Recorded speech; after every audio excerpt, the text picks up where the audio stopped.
Hey now, and welcome to the City Off Campus podcast with your two favorite hosts, Sammy Sommerfeld and Jack McFarland. So today we have a little bit of a different type of podcast where we're not diving into Chicago Bears preseason and the upcoming season. We're not talking Hawkeye football just yet, but we've come up to a sentimental moment of the City Off Campus history. It's our 1-year anniversary since we last launched the pod. Jack, in this sentimental time, how are you feeling right now? It's crazy to think that it's actually been a year when you put it in the words like that. It feels like this has just kind of became a part of our life where we just kind of like every day just think of it, do something every other day, record whatever. Like we never really thought a year ago that this was still going to be something we'd be doing and growing and like with giant ideas and goals still in place. So it's like, it's really cool just to take a step back and think of like everyone we've had, everything we've talked about, all of the news we've broken. Like it's really cool. Never really thought we would do this after, starting with the radio station and having our show like twice and then having it canceled because of COVID. It's like, look at us now. Everyone listening, like we never expected it to get to this point either. So you guys are just as much along for the ride as we are. Yeah, for sure. So a little history on the City Off Campus. It actually started as The City, and it was a radio show on KRUI at the University of Iowa back in October 2019, our sophomore year. And so the history behind that, I get a random text over the summer from Jack saying, yo, you want to do a radio show this year? And I was like, sure, why not? Like, what's the harm? And so kind of what that stemmed from was Jack's obviously a Sox fan. I'm a Cubs fan. Me and him our freshman year had a lot of debates over Chicago baseball, Chicago football, Iowa State, Iowa sports. There was a lot of discussions had over that first year. And we teamed up. We called it The City. And we did a once-a-week radio show throughout the fall and throughout the spring until COVID hit. And early on, we thought about doing a podcast, and it just felt like this daunting task of like, how do we get equipment? How do you even record a podcast? How do you do this? How do you do that? And we kept pushing it off. But we always kind of knew it would be the next milestone or the next step, especially with where media has evolved. And so COVID kind of forced us in August when we were still in quarantine, living at home, and we were just kind of like, what's next? Like, we can't go to the studio. So we were like, let's do the podcast. So we started off, we didn't even launch on the podcasting platforms. We actually put our first like 3 episodes on YouTube at first, and that was all we had. And we launched an Instagram later on. But it's crazy because earlier on, we started coming up with like bigger ideas that we're now executing, but we were like, there's no way. Like, our whole theme of the podcast was we wanted to talk Iowa sports, we wanted to talk Chicago sports, and we just wanted to have a fun debate show. That's all we saw this as. But 6 episodes into the podcast, we ended up just starting the interviews, and we kind of went from there. And the podcast went from us just having fun and debating, where that's a huge part of our show still, to us telling the stories of all these athletes and all these people in sports and trying to give these people a platform. I think what really made it real for us was, I don't know the exact episode number. I know it was within the first 10. It was when we got Keith Duncan on the day that the Big Ten came back. And that for us was like a moment where we had felt like we belonged, like we are doing the right thing. We're like attacking a story that is very current for everybody. And we're not just attacking it as like reporters who just want to get like basic facts. Like, we talked to Keith about like who he actually was, and everybody just knows him as that sweet clutch kicker that has so many cool wins. But like, what goes on in his head? Like, what goes on behind the scenes that people don't know about Keith? And that was like, that interview for me was really eye-opening, because that's something that I think we've taken into every interview with every athlete, former athlete, business executive, whoever, where we don't really just want to talk about like who they are and what they do, but we also want to know like just anything, like there's really nothing off limits. Think. We want to know the how and why, and not just like the surface level stuff. And that's who they are. That's something we've really, taken pride in, I guess you could say, especially with a lot of the relationships we've formed. It's something we want to continue and take to the next level, especially with college athletes getting more of a voice. That's something that we want to be there for and be on the forefront of, giving these athletes the opportunity to speak or say whatever they want, whenever they want. Yeah. And I think one thing with our podcast that we've really worked hard on is the relationship aspect. We've put a lot of time into building relationships with athletes, with professionals in sports business. And it's really kind of shown in our content. Like, I want to give a shout out to Ty Snap. I mean, he's a guy who came on and neither of us really knew him. But once he came on, immediately a friendship formed. And with that, our content has grown as that friendship has grown with him. And there's been so many examples of that with different Iowa athletes and with different people who have given us their time. And we really value that. And when people give us our time, I talked to Jack about this a lot. Our goal for our platform is to be the platform athletes want to be on and enjoy being on, and they want to share their stories on. And we want this, we're trying to grow this podcast now to be a thing where students tune in, they want to learn from the business professionals we bring on, the media members we bring on, and they want to hear what their favorite athletes have to say. And the other thing to go with that is, like, we don't want the content just to be like drowning out and like boring. We've always had it in mind to be tailored from like a college student perspective for the college student. And that's something that we've always harped on, because especially in the podcast world, there's so much information, so much content. You don't want to get drowned out. And Sam and I felt there really just isn't a strong, like, what am I looking for? A strong, like, I can't think of the word, of congregation of like a strong voice of like a college podcast that has people their age, their own type of person on, that reflects and like talk what the college student thinks and believes. So it was really, it was an interesting opportunity we saw a year ago where we were like, we don't see this very often, and we want to get our nose into this game because we think this industry is popping off, and it is. Like, you see how many people getting mega million deals to go exclusively have their content streamed on like Spotify. Like, we're nowhere near that, but that's what this industry has the capability of doing. And I don't think you or I or anybody who really listens to podcasts had that in mind 4 years ago when podcasts were like just on like the tip of the iceberg of knowledge. For sure. And like the way we've gone about building this podcast is we're very genuine to who we are, and we only make content that we really believe in. And you'll see a lot of content out there where they follow the trends and what's, the hot take, whatever. And there's some of that in our content for sure, because we enjoy doing that. But there's nothing that we say that we wouldn't support or back up, or, later on if we re-listen to it or somebody came to us about it. I know guys who have come up to me like, how do you say that about Jay Cutler? How do you say that about this or that? And I'm like, that's what I believe. Like, I stand by that 100%. And what people will see with our brand over the next couple months is we're going to be posting a lot more content. There's going to be some big announcements coming out soon. And the brands we've aligned with the past, the brands we're aligning with in the future, they're all brands we believe in and we genuinely like and we use or we love to be a part of. And that's one thing you don't see a lot with podcasts nowadays, is people being selective on who they work with and who they partner with. And we take great pride in showing, the brands we're with, like Estella's. That's my favorite burrito place in Iowa City. Like, I will vouch for Estella's even if they weren't a sponsor of our podcast. And that's kind of the types of stuff we do, where we're very thoughtful about what we do. And we're fortunate that we're able to work with brands that we truly believe in, because there are podcasts out there, and Jack knows, we're going to dive into this later. There are podcasts that just get any ad sponsor they can. They do the ad read, but listening to the ad read, they have no clue what they're reading. Compared to us, we really try to show, not just the business we might be working with or the person we're interviewing, but we show that we actually care and we're passionate about it.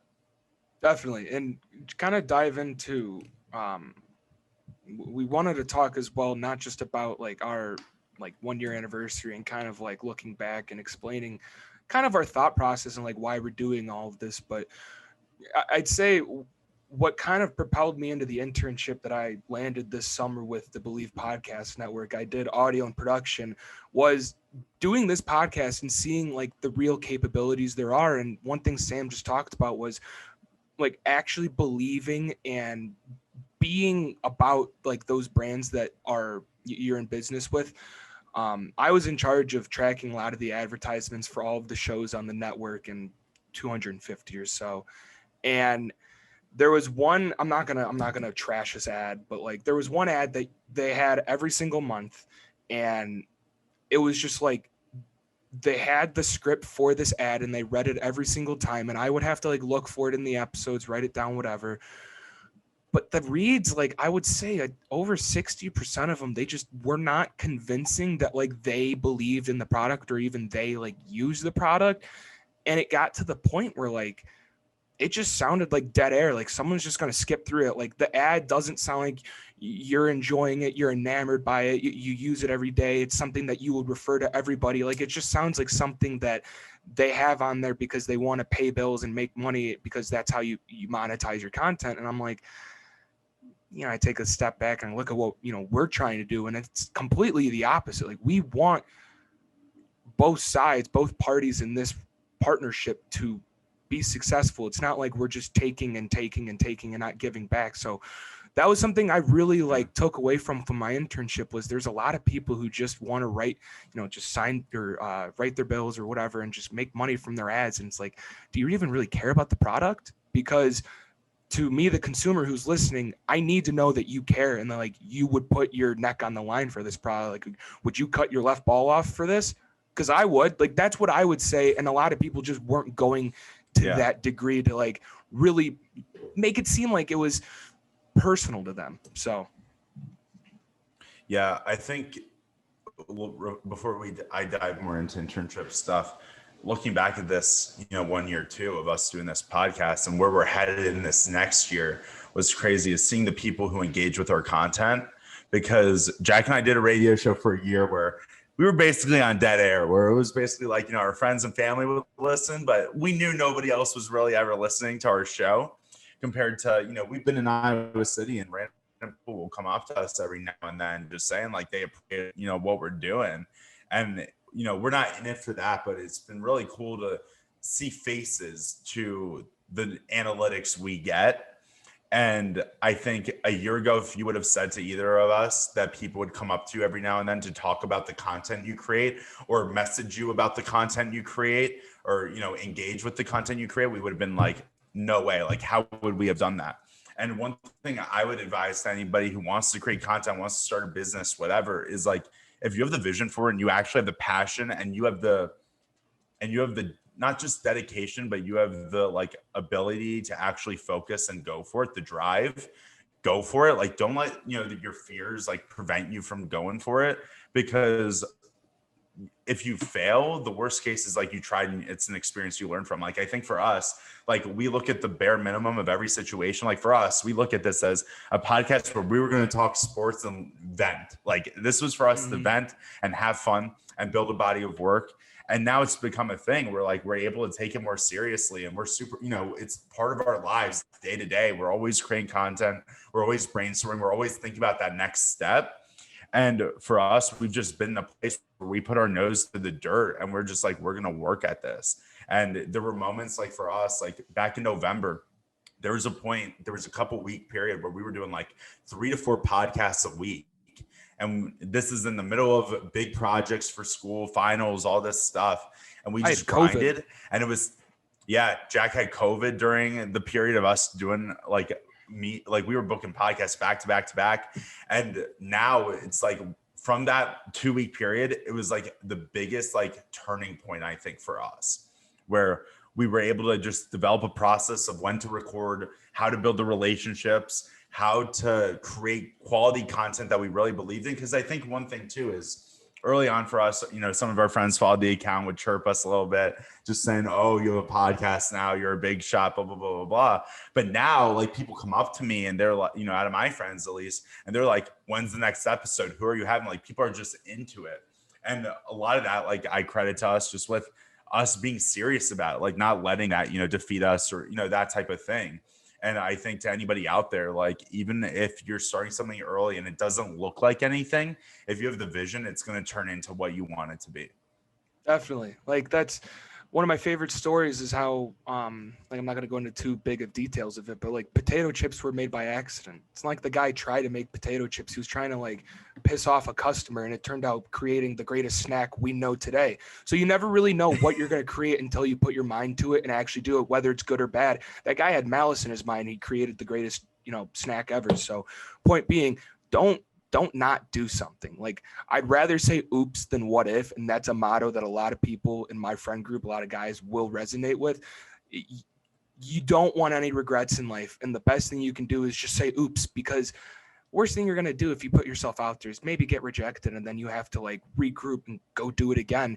You're still breathing, you're still alive. Like, that's, at the end of the day, you get another opportunity to do it, and that's all that matters. So it's really been a goddamn pleasure to like work with Sam and like create all this content for you guys, because truthfully, like, that is where our passion is to entertain you guys, share information, talk about whatever the hell it is, because we want to just share laughs, happiness, good vibes. Like, that's our general idea, and it takes you guys receiving and absorbing this content to really make it, worthwhile. So we can't thank you guys enough for really hanging with us for this year.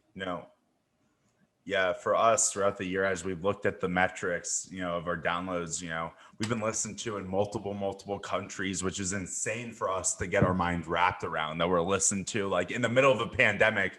Our voices are traveling across the globe, basically. Like, we've been in multiple continents. It's crazy to see, multiple states. And like, it's been obviously it's been great to work with Jack, of course. I mean, one thing that's really interesting about our relationship too is we're a very good pairing of, we have a really good team dynamic of where my weaknesses are, he has really big strengths, and where I kind of focus my strengths, that's where he kind of focuses less on. And it's been really easy, I guess, for us. Like, we were friends before this, but to really partner up, because, for me, I started a startup back in high school, and the original partner I was with, we just kind of clashed a little bit. We had very different views of how to do this and how to build it. And me and Jack, it's just whenever one of us has an idea, it's like, let's do it. Like, it's almost, we just have that joint vision, and it's made it very easy. It's been a grind, but it's made it very easy to work with someone who shares that vision. And I really appreciate that. But Jack, reflecting on some of the episodes we've had, who are some notable guests that were big moments for you, or that you got a kick out of interviewing, or they said something like, name a few episodes that were kind of highlights? And I'm not going to do a ranking order because we don't rank our guests, but like, what are some moments where you're like, this was huge, or this was so exciting? I think interviewing, and I've got a couple. Chuck Long was really cool because he's the closest we've gotten to the Heisman Trophy. He's one of the greatest Hawkeyes ever, and he was one of our first Hawkeye football players we got. So to have him like really catapulted us and like gave us a boost of confidence, I think we needed to keep going after other guests. Another one that I personally really enjoyed was the Jay Hilgenberg one. Obviously Chicago Bears, 85 Bears, Super Bowl champ. He's the man. But just all of the characters and personalities that he was around, and he never minced words. He always told us how it was in the locker room or just anything. He didn't sugarcoat anything, and he really he gave it to us straight, and it was really cool to hear about kind of how all of how their culture was set up by Ditka and locker buddy with Walter. It was really cool to hear all of that. But there's the one that I honestly really enjoyed was the Brooke Beerhouse one, and for her to come on and change my perspective completely on something as simple as like coffee kind of opened up my mind to just how ignorant I can be about such simple things, on how like sharing a cup of coffee with somebody or just doing that like goes such a long way, and like for someone to feel comfortable or just to have a conversation or just do anything, just share who you are. Like, that's, for me, that was a really, really interesting perspective from her. And we found her because she used to be an Iowa athlete, and she is in no means like related to athletics right now. She's living life and culture and covering that style of it. But it was that like vein that got us introduced to her, which was really cool. And that, I think, really personified like everything we try to do. Is, she was an athlete here. A lot of people just kind of saw her as an athlete, but then you see her grow and become this award-winning, documentarian filmmaker. And it's like, damn, that's really cool to get her perspective about something that, quite frankly, I'm a sports junkie. I'm a boy that I don't care about a whole lot. But when she has to tell me about why sharing a cup of coffee with some guy from like Africa was one of the most intimate moments of her life, I believe her. And I like want to like experience that for myself. So those were just a couple off the top of my head. I mean, I know Chuck Long and Hilgenberg are absolute chalk picks, but for me, like I just thought that they were really cool, especially for like, everybody, like that's a peek into the past of a different era of football. Yeah. So I will say I do have one that's number one, and everything else is an equal episode. Oh yeah, we're gonna say we're not gonna rank, but we're gonna rank one right away. Well, this is, but there's a reason behind it. It's fair. Like if people listen to this, who have been on our show, they'll completely understand. My number one is Jeff Hireman. For me, he's from my hometown. He was our moms have known each other for years and years and years, and like I grew up like getting Ohio State shirts from her, like when she would go see Jeff play, like all this stuff. And I followed him like when I first started reading the sports page, like in the local newspaper when I was like 10 years old, I was reading his high school stats. Like it was one of those things where I followed him throughout his entire career, that to launch a platform like ours and in the first couple months get somebody who played in the NFL, won a Super Bowl, won a national championship, and was somebody who I genuinely wanted to have a conversation with for so long. That was just a get for me that checked the box. And he let it fly. That was so funny. And it was one of the funniest episodes we've ever had, for sure. You froze? Did I freeze? Yeah, you froze. You froze. No, you froze. Yeah. No, you froze. But I mean, it couldn't be an anniversary pod without a little freeze. But thanks, Jeff, Jeff was one of the funniest guests we had. And then I would say a few others to list off. I'd say Devin Greer's one of them, because when we got Devin, she was one of the first athletes we ever had on the podcast. But creatively as a podcast, it expanded our horizons of, we don't have to just get current or former Iowa athletes. What if we get people who are going to be athletes who aren't even on campus yet and get their perspective? And that was one of the things from a creative content point of view. It really allowed us to grow, I think, later on, where we were like, hey, like we're not limited to this or that. A little side story. Jack and I reached out to some platforms before we launched the podcast of like, hey, put us on your platform, because we figured it'd give us more exposure, it'd give them free content. And a lot of these platforms were like, thanks, but no thanks. Like you'd have to do this, and that. Like they were putting us in a box, and we were like, we're not going in a box. We're doing our own thing. And that was a little bit of a risk. Most college students start on established platforms, and we were making our own, but it's a risk that paid off for us, where we built all these relationships. And so Devin Greer was one of those where if we were working for someone else, we would not have done an interview like that. So that was one of my favorites. And to hear someone who had a year until she went to college, but already was so focused and so excited, like it brought a lot of energy to that interview. Mm-hmm. Another one I'd say is Ricky Stanzi. I regret not saying that one, man. That was one of my favorites. I thought you were. I grew up watching him. He brought this interesting perspective on training and athletic training with Goda, and like hearing his Iowa stories, hearing about his NFL stories, the QB rooms he was in was so fascinating to us. And he was one of our first Iowa athletes, which was just a major get for us. And he's just one of those guys who's so genuine, always happy to help, is passionate about what we're doing. And I really appreciated everything he did for us.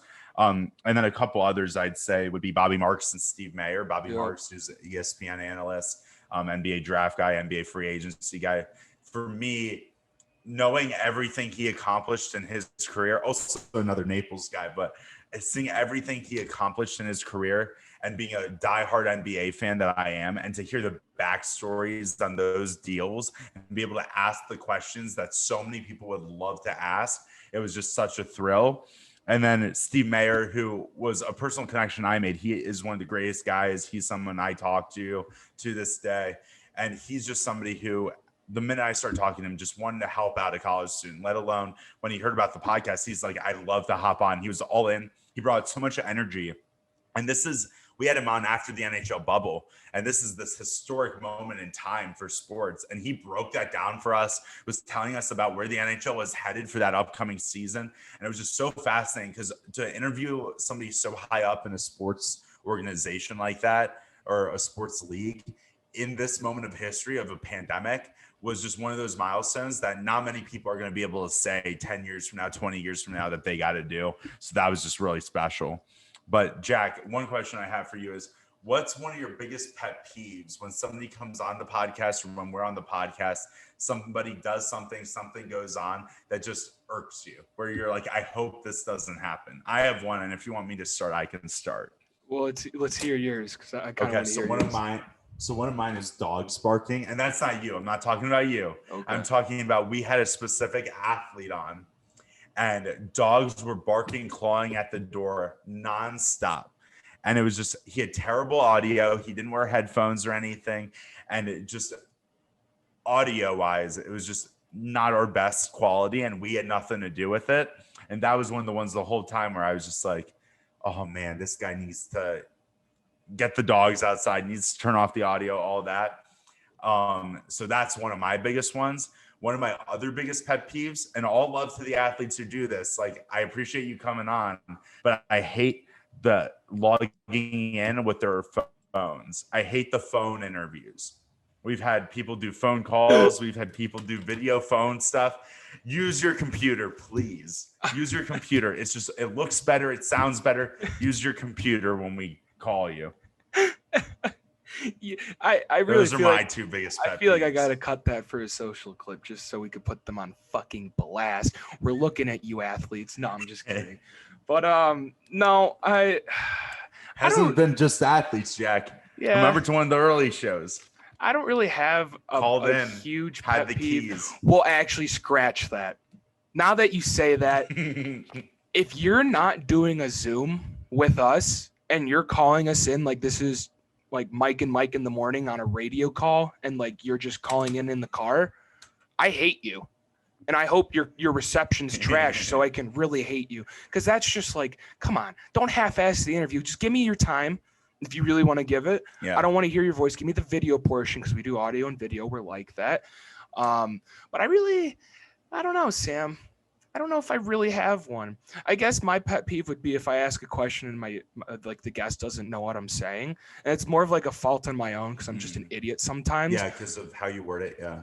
Definitely. So like that's more of like I need to work on it, but I'm gonna blame them and make them the fault. But yeah, no, I really don't have any pet peeves with them. It's usually good vibes only when they come on. I will say, here is my one pet peeve. I do have one.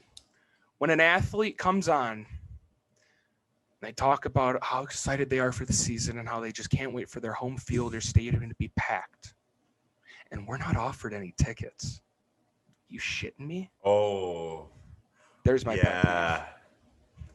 Hey, well, let me be the some biggest of the fan. athletes we've had on have offered. There have been some that have offered. Yeah. So we do get some of that too, which is good. Let me be the biggest fan. I think the thing I want to hone in on too is like, I'm so appreciative, especially the student athletes who give us their time, but also are building this with us. Like when I talk to a lot of student athletes off the air, I tell them they're a part of this platform. Like, and we make that very evident. They know it. Like, and it's been cool to see how passionate some of our guests have been about what we're doing. Cause I think sometimes we think, oh, they're just coming on for the interview and that's going to be it. But some of them, like, you know, they hang around. Like, they're like, hey, when are you guys posting this thing? When are you doing that? Like, we're so excited. We want to be a part of what you're doing. And you don't see that a lot from athletes go to the media and say, hey, we want to be a part of what you're doing. And it just is so special to me. I really appreciate it. And then to the professionals, to the journalists, to the business people we've had on to give us your time. You know, one of the other aspects of this show that I've really tried to emphasize and Jack's tried to emphasize is make this a thing too, where college students can turn in and get professional advice from some leaders in the industry and sports if you want to get into the sports industry, whether it's from a business standpoint, a journalism standpoint. And we've had some people on who are the best of the best, and they've given their knowledge and they've wanted to help. And for them to take the time and do that, I'm so appreciative. We've had guys like Seth Wickersham on from ESPN, Hembo from ESPN, and those guys had very different routes to get to where they are. But there's always a takeaway from those episodes. Like, I've listened to those. I don't like to listen to our own stuff that often because I find it a little egotistical to listen to yourself all the time. But I sometimes listen to those back and say, what can I get from this after experiencing it the first time live? And so I'm really appreciative of that. And yeah, and like, I think going into our senior, Jack and I are going to be seniors at Iowa this year, which is crazy because Jack doesn't remember it, but I remember meeting Jack for the first time in our orientation group. And we were 2 of 3 guys in a group full of girls in our group. And he was wearing a Sox shirt, and I just start roasting him, of course. Like, why are you a Sox fan? That's a complete waste of time. And he's giving it back to me. We talked a little bit throughout the summer. We were in the same dorm. First day of school, we had class together, sat next to each other. Jack's grinding on Twitter from day one on his laptop in class, like you would expect from Jack. And we're just going back and forth on baseball. And that's how this all kind of started. And to see where we're at now, going into our senior year, we've had these internships. I was an event marketing intern for a company called Magna Media, where they work with startups to Fortune 100 companies, creating content, doing marketing work. It was a great experience for me. But to see where we're at and where we're headed, and to see where this podcast is headed with more content to come, I'll give a little sneak peek, more voices to come and more perspectives to come. It's really exciting. That's a shitty sneak peek. Can I give a better one? Sure. It's live. Well, but I was also saying more voices in the sense of, everything else. I know. But yeah. There's going to be some live podcasts in the works, guys. So we'll be announcing that real soon. But yeah. So with, diving into internships a little bit before we wrap this show up, for me, I started looking for an internship way too early. I grind on LinkedIn. I'll say that with confidence, but I started looking for an internship like late August after my internship last year ended.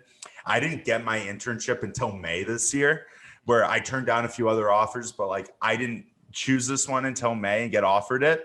So I sat basically for months and months, like looking for internships, doing interviews. And then I wasted all my time because then the one I picked was the last one I interviewed for. So one thing I would advise to everybody, if you're out there looking for internships, if you're a college student, even if you're in high school looking for something, keep your eye on it, but don't be stressed about it. Like, the right opportunities will come, and you can start, depending on your industry. If you're looking at media, you can start October, November, December, or spring. There's not really a rush there.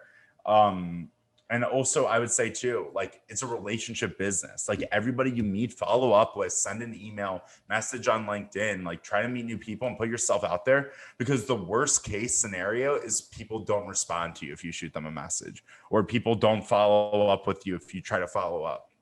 So just do your best to build the relationships to get to where you want to be. And I would say, for me and Jack, we had virtual internships. It was a grind. It was hard not being in an office. I'd say, at least from my experience, my office was based in New York, but there were people scattered everywhere. But if you can feel connected to some of the people you work with, it makes it so much more enjoyable, makes the work more fun. And yeah, and I was lucky. I was passionate about what I was doing, so it made it a lot easier than I think it could have been if I had another role. Yeah, for my internship, everyone was based in LA, so it made it really difficult for me to by 5:00 my time, 5:30, I'm really winding down, trying to not have my eyes on the computer locked in. And for them, it's 3:30, 3:00, they're still in work mode. So there were times where my day was ending and theirs was still going on, and I was like, I got to get used to that. But that's just because of the time difference. But for my internship group, there was 2 other people in mine, and I was the youngest by 2 years or so. And I was really close with one of the other interns, And then the other one just didn't seem very engaged or just with it. I don't know if she like wasn't very interested or if it wasn't what they'd like necessarily signed up for, or if there just wasn't any, you know, reciprocating like, oh, this is actually cool, I want to do it. Like, I don't know, but it really felt like we like heavy lifted a lot of it and did a lot of the work, and that's just, you know, that's just part of it. You know, there's always going to be, like in college when you have a group project, there's always going to be that kid that doesn't really do much and they're just along for the ride. It's the same way in like internships. Like there's going to be that person that holds you back, and like you got to work together and make life easier, because I the people who you're interning for are not going to make your life easier. So you guys got to figure it out amongst yourselves.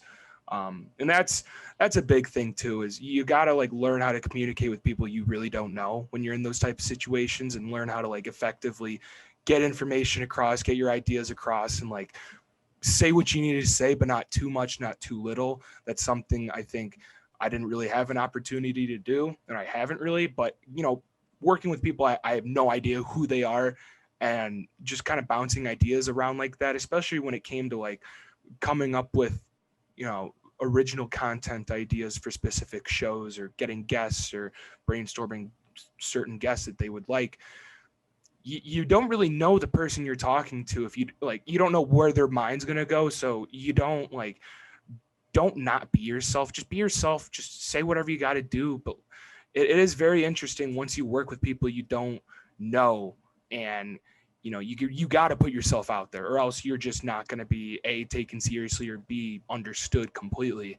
So it was a really cool opportunity for me to get like a look behind the scenes of what we do with podcasting, especially on like a more mass grand scale, and just see how they manage 400, 500 hosts, whatever. Like there's a lot of management that goes into it, and making sure everybody is like reading their ads and doing everything. And you know, it's a newfound responsibility that at first, like if you get an internship, you're like, whoa, this is a lot of shit. Well, it's meant to be, because you're not used to it. You're not like aware of what it's going to be. Yeah. That's where it's like you got the 2 weeks of grinding to like really feel it out, and then you'll be good. But oh no, I'd say I had a positive experience. Oh, definitely chase the discomfort. 100%. That is a great quote. Yeah, and I think that leads into what we do is like we try to evolve our content and not play it safe. Where over the last year, there have been times where we've had discussions. Should we just do, you know, no interviews and just do talk, or just do only interviews and no talk, or do this or do that? And I think the thing is for us to stay passionate about what we do, we always need to change up. And, you know, obviously there's always that thing like, will people like the changes we make? But the thing is, when we believe in it and we enjoy it, we know other people will too, because that's what we're trying to build. When Jack says like, by the college student for the college student, because that's what we truly are, and that's what we're doing. And my advice too is be passionate about what you're working on. Find a job that you're passionate about and enjoy, because if you enjoy the work, everything follows. The success follows, the payoff follows, like the reward of just doing a good job follows. Like, chase your passion, not the title or the early on in your career, the financial situation. Like, chase what you will enjoy, because you're going to get the biggest payoff from that. And the other thing that's crazy too is like, me and Jack started our first day of classes today. Like, I don't know if I said that earlier. Like, this is today, Monday the 23rd, is our first day of school. And it's also our last first day of school. And like, we're going to be going through the job process. So like, one thing we want to do is like take you guys in there with us. Like, when we get an offer, when we decide where we're working next year, like we want to share that with you guys and like explain to you how we did it and how we got to where we are. Because I think, you know, a lot of universities have career centers and there's LinkedIn where you can network with people, but there aren't a lot of college students or people peer-to-peer sharing the secret sauce. And there isn't one recipe to that secret sauce. But when people feel like there's a few things that they can do in that recipe to execute, it makes the experience a lot more comfortable. And I think we'll be able to really, you know, help other people through that after people go through it after us or alongside us, you know? Yeah, and just to piggyback along that little passion comment you had, one thing I took away from one of the producers I was interning under was every time we would finish an onboarding call with a possible guest, or not a guest, like a host or someone that wants to like come on and bring on their show on the network, he would always finish the call with like the media industry, and I kind of just think this is believable for any industry.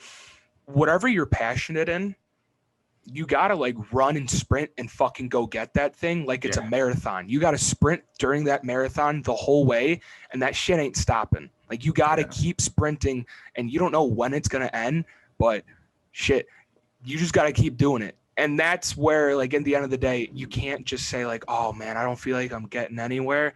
It's like, dude, you don't bench 225 from benching like 135 for a week. Like you need to keep working and doing it over and over and over to harness what you're good at, and really do it with some vigor, with some I want to fucking get this. Like if you don't have that, then you're never going to get handed anything in your life that you feel like you deserve. You need to go earn that shit and go get it. And the best way of like personifying that is you got to sprint that whole marathon to go get it.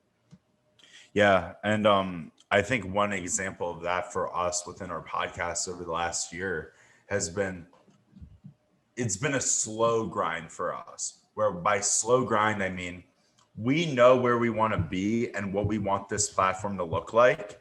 But in order for everyone else to see the same vision, it takes weeks, it takes months, it's taken a year to get some of that recognition.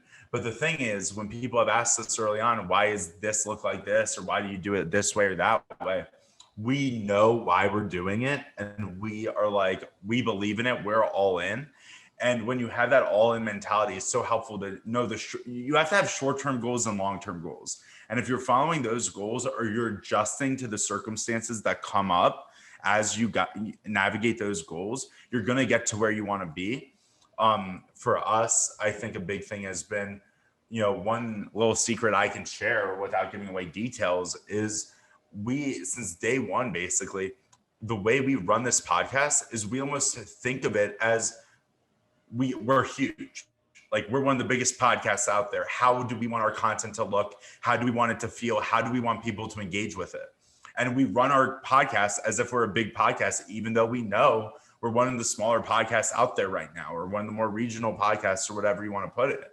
But the thing is, when we've done that, we don't cap ourselves. We don't say, cap. Like we can only reach this milestone and that's the best that we'll get. We leave it endless and we say we can only keep going.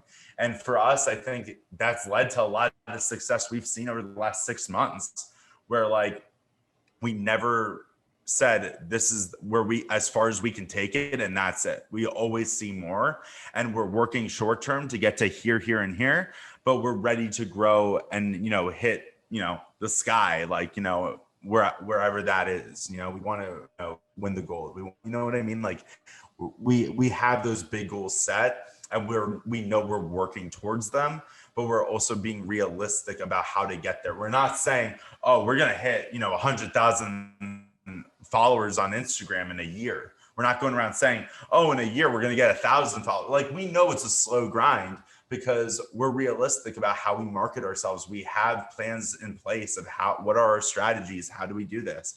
And so when you have that slow grind and you have the drive to do it, anything's possible. Right, man. And there's one quote that the greatest basketball player of all time, Michael Jordan, said at the Kevin Garnett. Oh, I thought you were going to say Kevin Garnett. No, a little speech at North Carolina.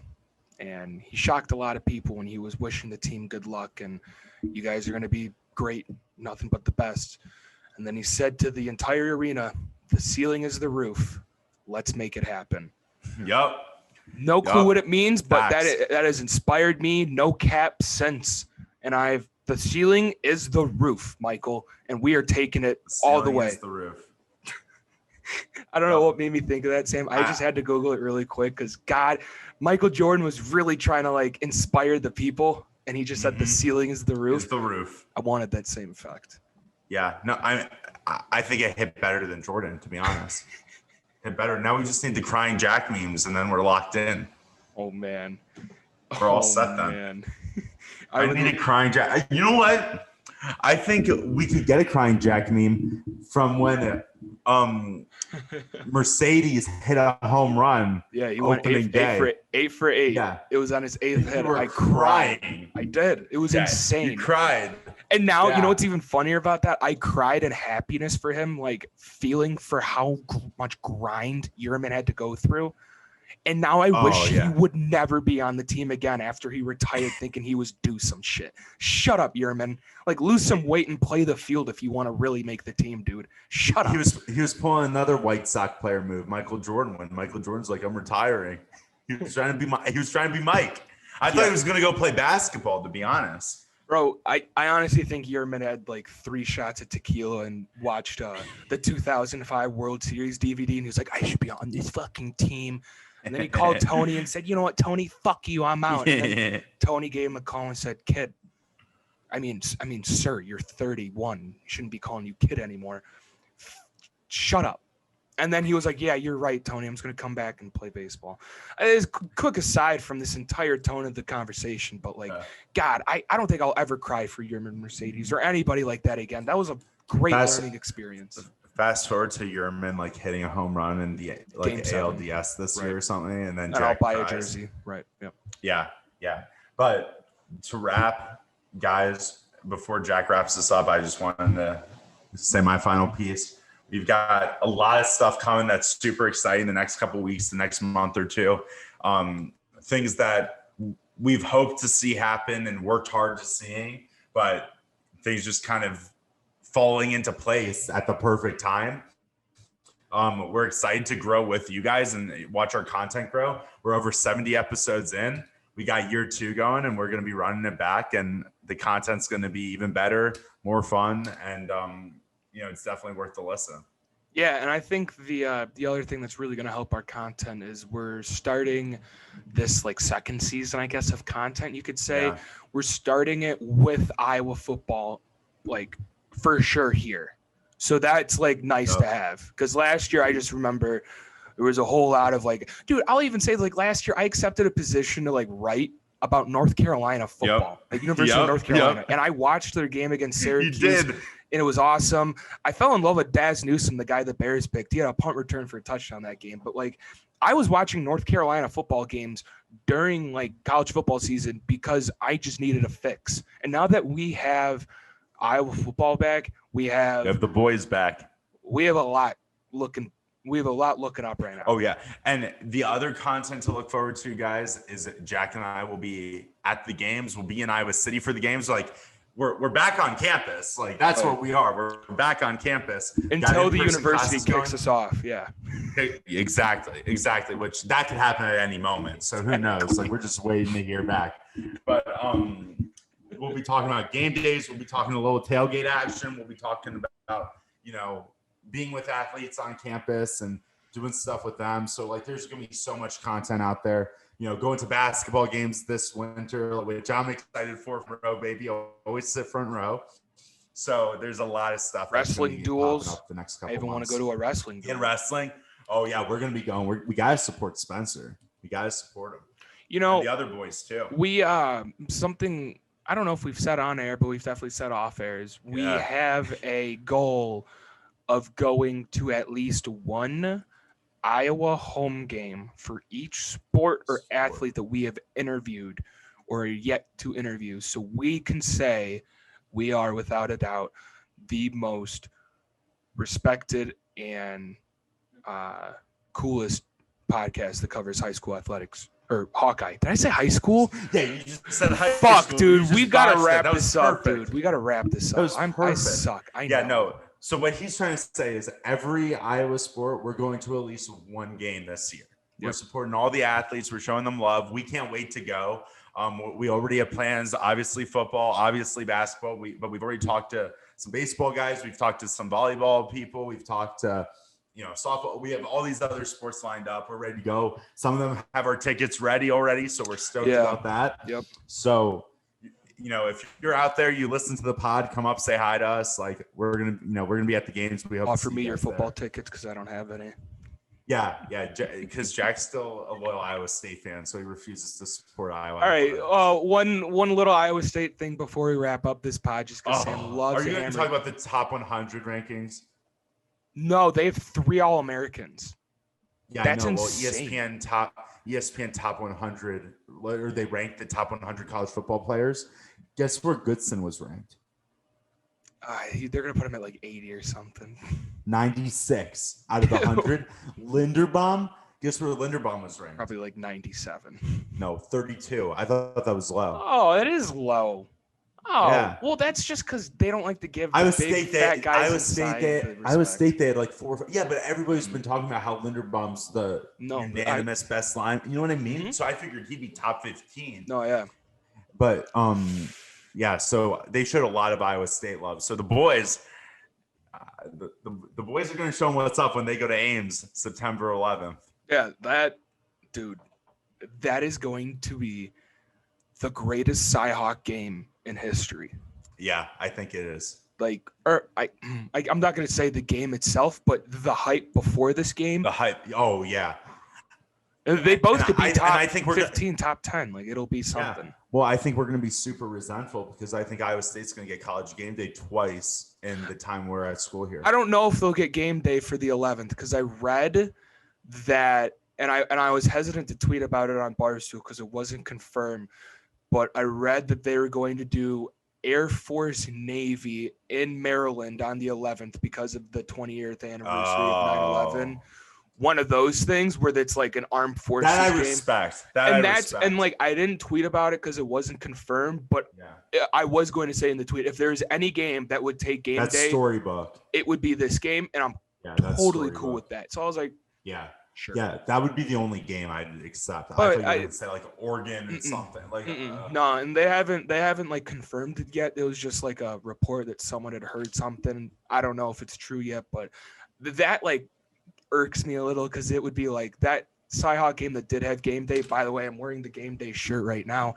That Cy-Hawk game that was 2 years ago now, right? Yeah, 2. That was like awesome to have game day there, especially just that entire like environment, but that game got rained out. It was a gross game. The teams weren't as like highly touted as they are now. You'd wish game day would be there now, but beggars can't be choosers. Both teams will just have to prove it on the national level. So, I mean, and the game's on ABC. I know that for certain. Yeah, that's what I'm saying. That's why I thought it could possibly be a game day. Yeah. So either way, I mean, ABC. It's going to be a battle. The boys are battling. The boys. The boys. I wonder if they're going to do Hawkeye military style uniforms for that. Like, you know how Iowa has that, like, you know, uniform? Like that camo? They did a few years ago. Yeah, like a camo type of thing. Did they have like digital camo? I thought they did, or I thought they had hoodies that were like, you know, the camo style. Oh, no. I know which one you're talking about now. Yeah. I mean, yeah, I would think it would be really cool if they waltzed into Ames wearing their blackouts that they beat Ohio State in. I think that would just be yeah. Nice. Oh, that'd be. But I just think Iowa's too like. Dude, Iowa State would be quivering. Iowa State would be like, we might wear our all black uniforms, and we're like, you have no black in your colors. Stop it. So, all right, this has definitely gone on long enough, but like we've said numerous times throughout this episode, we cannot like thank everybody listening enough to supporting us, listening to the content, sharing it, whatever, coming up to us. Like Sam has said, we think we're the biggest hot shots in the world. We know we're not, but in order to play big ball, you got to act like you're in the big leagues, and we do. So that's how we do it. Like always, not the same time, same place. We will see you guys later.